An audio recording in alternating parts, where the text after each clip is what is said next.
All right. All right. Good evening. Good evening. It is April 5th, which means it is the fifth day of Financial Literacy Month.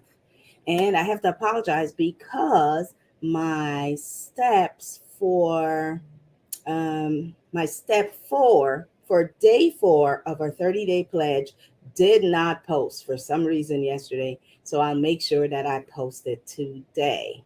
And I'll also post step five.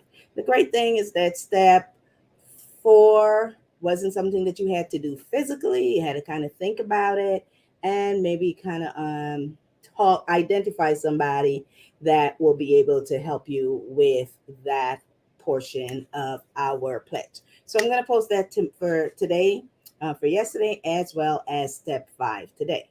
However, it is Wednesday, and on Wednesdays I am live, right? Even though it's Financial Literacy Month, day five. This is my Wednesday live that I do.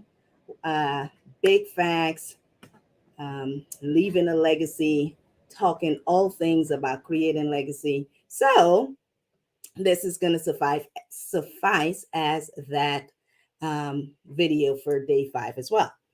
All right, I am Carmen Bernard, and today I will be talking to you about financial literacy and its importance when it comes to children. And I don't think that we can let Financial Literacy Month go by and not speak about the importance that it has to do with children. All right, it is not taught in schools. You heard me say that. The I'm gonna tell you a couple of things. In schools, I think it's more than 27 states. So that more than half of our states fail when it comes to financial teaching financial literacy in the classroom. So it's absolutely important that we take on that task, and we also ensure that we are not passing on our attitudes and our behaviors of financial literacy or handling money to our children, so that they now also come and do the things that we don't want them to do. All right, so we're talking about financial literacy for kids today. I'm Carmen Bernard. You can reach me at carmen10k.com. You guys know that I am super passionate when it comes to talking about money, educating on financial literacy, making sure that your income is protected, that you're eliminating debt, that you're creating retirement income that you're unable to outlive, creating a legacy, and passing on what will become generational wealth in our community. All right. So, some people, if you think back to when you were younger, maybe it's just me because I'm old. They used to tell you children should be seen and not heard. And definitely, we did not discuss anything about money with children. Now, I can tell now that that is an error. That is a failure to our children, who will end up having to handle money and would not have learned anything about handling it, right? And now they will have to make the same mistakes or even worse mistakes than we made. So some of you may think that childhood is too early of a time to teach financial literacy. I'm here to say think again, because we taught our kids to tie their shoes, right? Um, and years later, they're still tying their shoes. These simple skills are learned when you're young. The same way it will, the same way it applies to dealing with money. We have to teach them while they're young so that it can stick with them throughout their lives. And by not teaching them, we're actually teaching them, right? By doing the wrong things, we're actually teaching them. So it's important that we be conscious and proactive when it comes to teaching our children about these financial topics, right? So I'm going to give you four reasons why it's important for children to learn financial literacy. And we will come back to this topic in future videos. But number one, money is everywhere, right? And even if kids cannot understand like advanced concepts at a very young age, they will learn them eventually.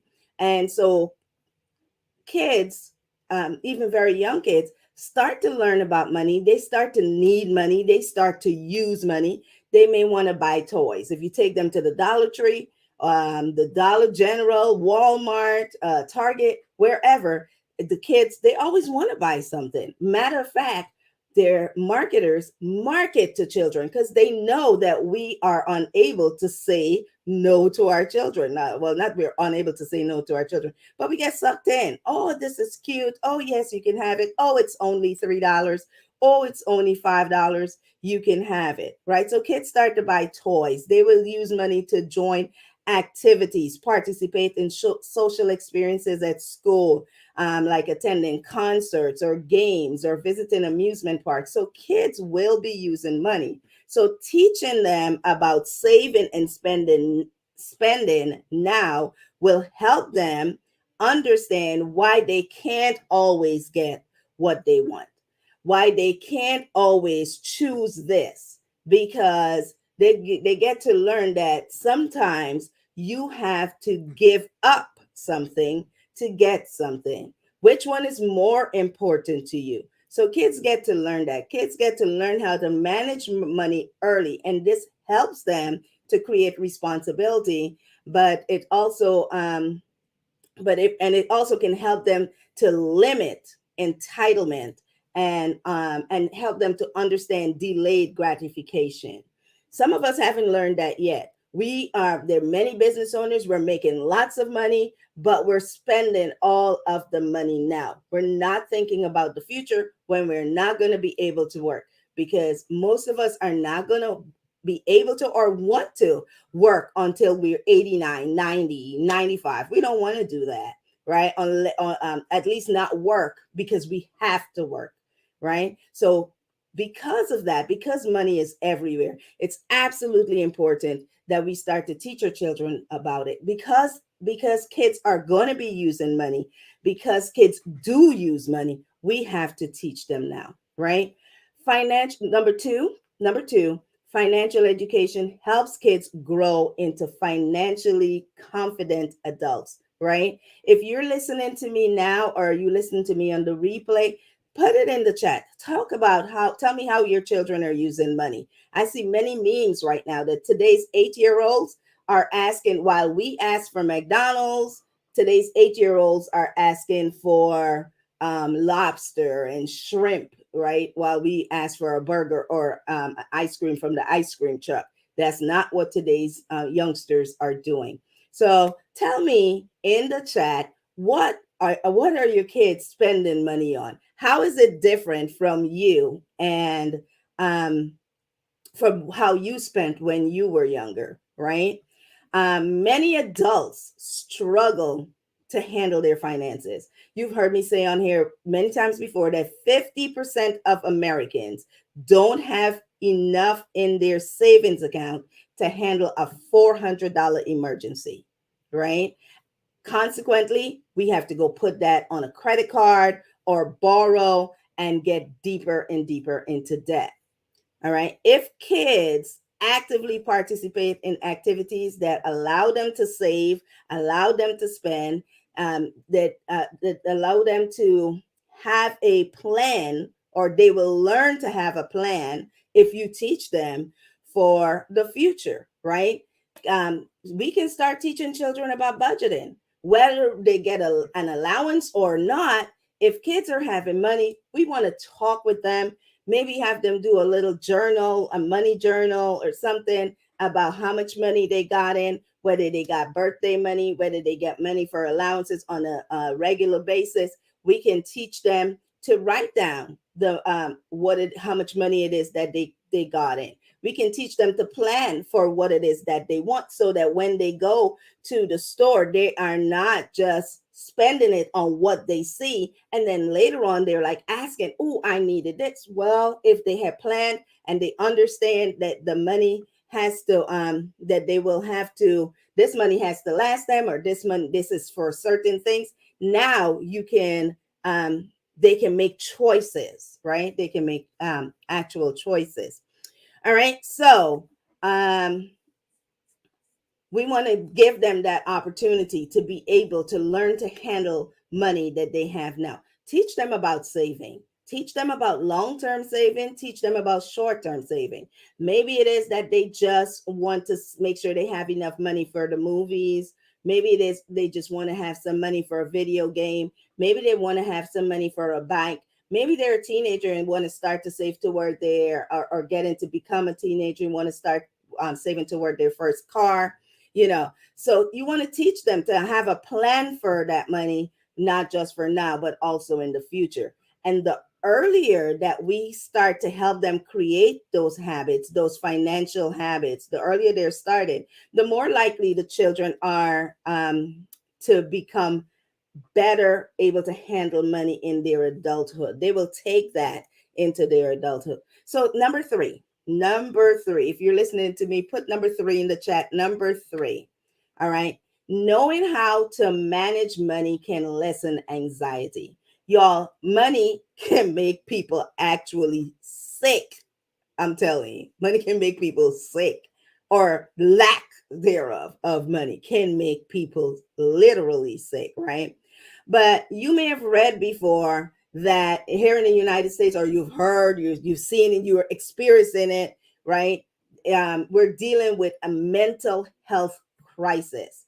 In 2020, the mental health emergency visits in hospitals increased by 24% for children 5 years to 11, right? So there is a lot of stress, a lot of anxiety, and this is not only affecting us, but it's affecting our children. So to add to those statistics, about 68% of children from ages 8 to 16 worry about their parents' finances, right? And that's what can cause mental issues such as anxiety, such as depression, such as PTSD. I had a conversation with my grandson the other day because he decided that he was not going to his junior prom. He did not want to go. Well, at first, what he said, didn't match everything else later, right? But part of it, he was like, the tickets are $200, just the tickets alone. And I have to get new clothing for whatever. I have to do this, I have to do that. And I said, why? I asked him, why was he worrying about money for that? Because that was for his parents to worry about. And that was for, his grandmother, me, whomever will want to help him. Right. So believe it or not, even if no one told him that he couldn't go, and by the way, my grandson, he definitely needs more coaching and guidance when it comes to dealing with money. Okay. And the younger ones are going to benefit for that because I realized that I need to introduce those topics way sooner. Right. But, but the biggest thing is that children are worrying sometimes about their parents' finances, especially if they're told, if depending on the mindset, depending on what's going on in the family, maybe it's a scarcity thing going on in the family. You cannot have it at all. And what are we teaching children when we're constantly telling them no? What are we teaching children when we're constantly telling them, yes, you can have anything? And behind it, we are suffering so that we can make sure they have every single thing. And so neither of those extremes are good when it comes to teaching our children about finances. So basically, we want to make sure that children understand how money works. Children understand the financial situation, but we still want to make sure that they're able to make good choices, that they are not constantly stressing and in anxiety about um, money to the point where it's causing them to be ill, right? And many of us are worrying about finances. As a matter of fact, about 66% of Americans worry about how to pay for healthcare. So it's imperative to teach kids about this now before they run into additional stress and stressors as adults, right? So number four, the children will make many important financial decisions when they are young, right? Major decisions like attending college. My 11-year old was talking to me a few days ago. We were in the car and she was telling me about she is thinking about how to decorate her college dorm, and she and her friend were sitting there and talking about what they want, which dorm they want, which colleges they want to go to. They already picked out the colleges that they want to go to, and that they already know which dorm. They looked up when and researched the dorms, and they know which dorm they want to live in and how their dorm should look. And she is in sixth grade. So, I mean, this is a great time to start thinking about these things. But she was also thinking about the money, about it, the financial part. So she's definitely ready for those conversations that I'm talking about. So your 11-year-old is ready. As a matter of fact, your 5 and 6-year-old is ready. Have you ever been out somewhere and the kid asks you for something? You say, well, I don't have any money on me right now. The kid goes, well, then use the card, right? And that's the thing about that. The kids do not understand that in order to use that card, that money has to come from somewhere. So it's time for us to have that conversation so children absolutely understand where money comes from, how money works, and how to use that money, how to put that money to work for you, to good use for you. So they make decisions like attending college and whether or not to take out loans. Children make decisions like buying a car or getting their first job or their first apartment, right? Often all of these things happen way before a kid is, 23, 24, 25 years old. So teens who haven't started to learn about the best ways to manage money but need to make major purchases are at high risk of making poor decisions. All right.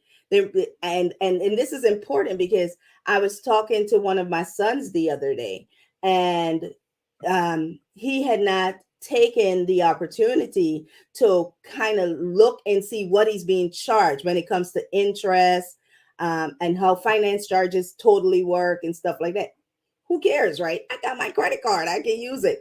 And he had learned to make sure that he is using the credit cards for things that will bring him back, will bring him back, um, will give back money, give back certain advantages for using it, and to pay off his credit card right away and all of that. But sometimes life happens, right? And then you realize, oh, I can't pay this off right away, so I'm going to wait. And then you realize how much they are charging you on interest. If you listen to not my last life, but a couple of lives, a couple nights ago, I talked about compound interest, and I talked about the fact that it's not only about how much you're earning on your money, but it also has to do with debt, right? And if you have finance charges to the tune of or interest to the tune of 27% and 30% on your debt, and you're paying minimum wage, those debts going to start doubling every 2 years. And you're going to be like, every 2 years, every 2.5 years, you're going to be like, I thought I paid this down. But that interest will keep you like a chain around your neck. So you want to make sure that these children understand this. They understand how to manage that money so that they're not at risk of making poor financial decisions, right? Um, that can plunge them into debt, that can be an albatross around their necks for a very, very long time. So, teaching kids how to save for a rainy day and not spend out everything that they earn can stop them from suffering from unwise financial decisions later. So, don't delay about teaching financial literacy to children. And if you believe that you need to know what to say to your children, how do you approach the topic? What things can you do? There's lots and lots of resources out there. If you don't know where to start, you can connect with me, Carmen10k.com. I do not charge for consultations. We can talk about it. I will actually be having a financial literacy course that is geared directly to children, to teens, and to young adults. And so this will be coming up soon. So you'll also have that as resources. I want to say thank you so much for listening to this. Even if you didn't listen to it all the way through, you can go back and listen to it later. But this is an important topic. We've got to teach our children financial literacy now to protect them in the future. I'm Carmen Bernard of Big Facts, protecting your assets for generations to come. You want to connect with me? Carmen10k.com is the place to find me. Thank you and have a wonderful evening.